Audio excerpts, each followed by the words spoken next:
Comenzaremos agradeciéndole a los tres organizadores de esta Pasión UC, que apasionadamente nos han invitado a compartir con ustedes nuestras pasiones.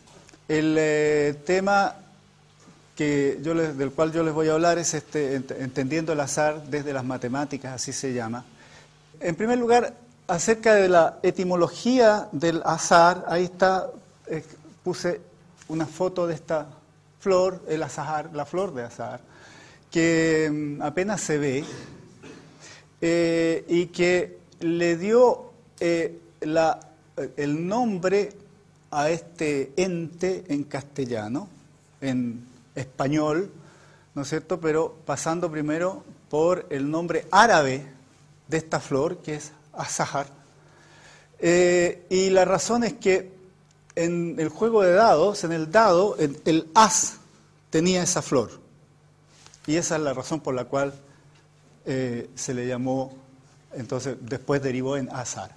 Hay un sinónimo importante que es aleatorio o alea, que viene del latín, pero hay otra palabra que se utiliza como sinónimo, y que es stojos, que deriva del griego, de la voz griega stojos, de la cual viene stojásticos o estocástico, que apunta bien, que es hábil, que es el nombre que también se le ha dado al juego de los dardos. Entre dados y dardos hay una R de diferencia, pero hay sobre todo una concepción de mundo distinta.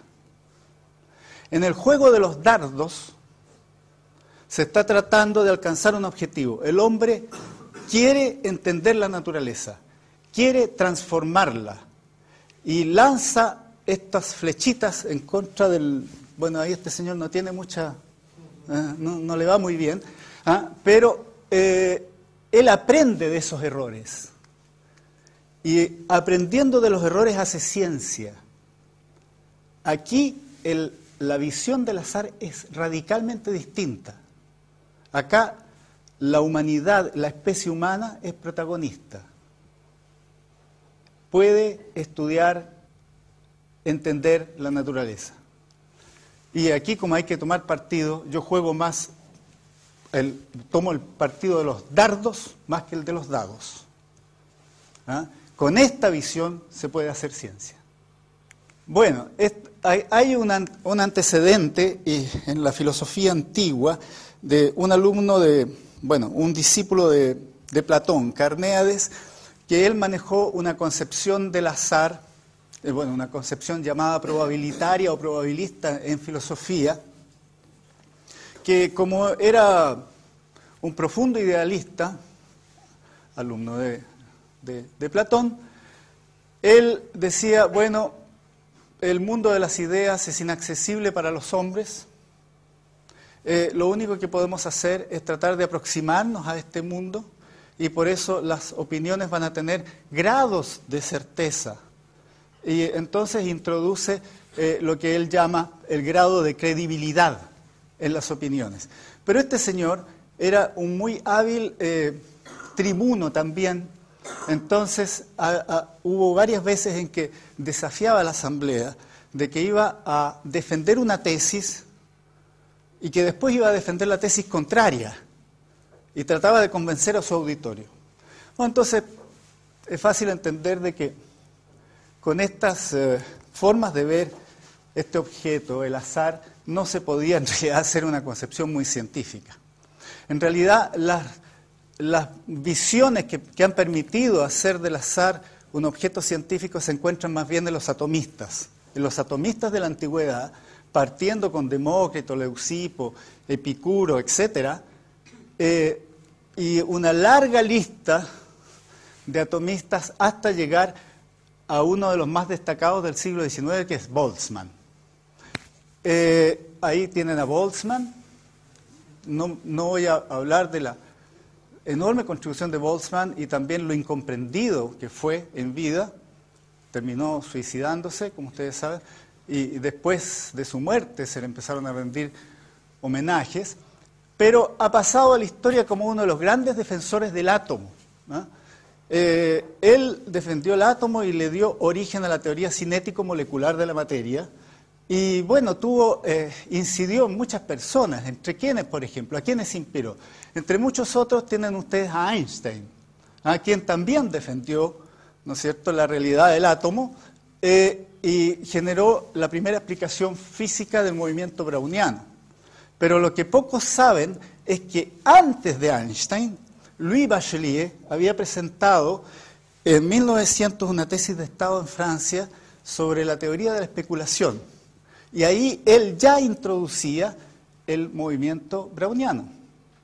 Pero este objeto, justificado desde la física y desde la economía, no encontraba todavía una justificación matemática. Hubo que esperar bastante tiempo todavía hasta que apareció Wiener, entre otros, que fue el que hizo su construcción matemática.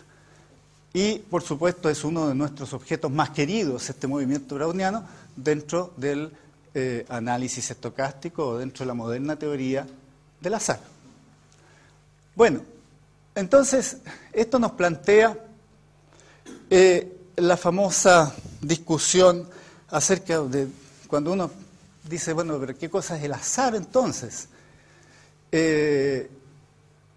Algunos lo ven como algo al lote, ¿no es cierto? Es decir, el azar sería todo lo contrario del racionalismo, sería todo lo contrario de lo científico. Y no es así.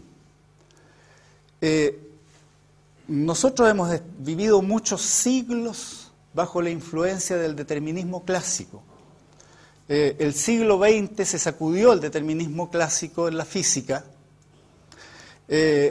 Vimos que, ¿no es cierto?, debido a la enorme influencia que tenía Newton y a su enorme talento también, él impregnó la filosofía del determinismo y de un principio que algunos edificaron como sacrosanto, el principio de causalidad. Pero los fenómenos naturales gozan de una determinación múltiple, que extiende la relación causa-efecto. La relación causa-efecto lineal es un caso particular de interconexión dentro de la materia. Es decir, una categoría más general es más amplia que la de este principio de causalidad, es la de interdependencia y conexión natural entre los fenómenos naturales.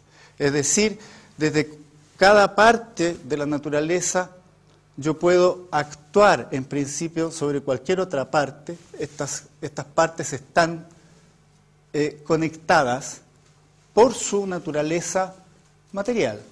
Desde cada parte de la naturaleza yo puedo, en principio, actuar sobre otra parte de la naturaleza. Entonces, el azar ya empieza a tener aquí algunas características científicas importantes.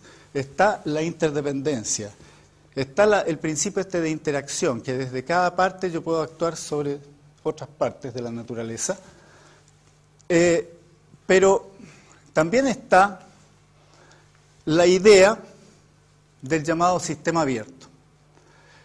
Entonces, apenas comenzamos a considerar la interacción con el medio que lo rodea, ya tenemos un sistema abierto y eso es lo que nos lleva a este concepto que estoy planteando aquí de la interpoiesis, no de la autopoiesis.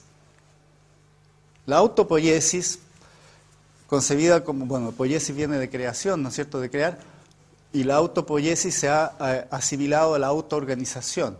Pero no puede haber autoorganización aislada, sino que hay siempre organización en interacción con el medio que rodea al organismo vivo o al organismo natural que estamos estudiando.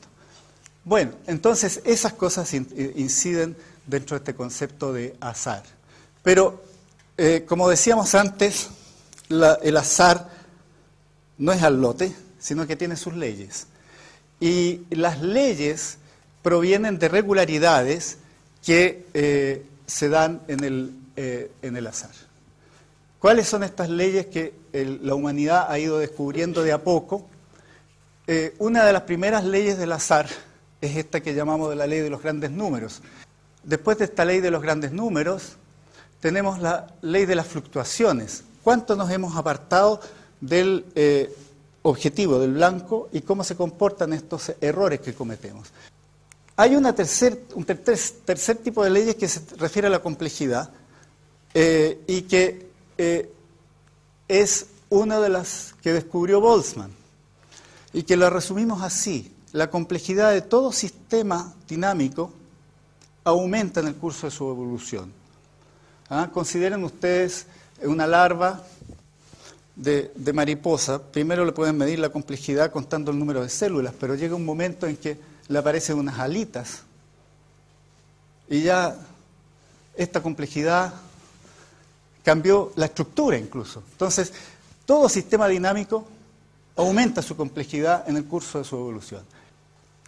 Y hay una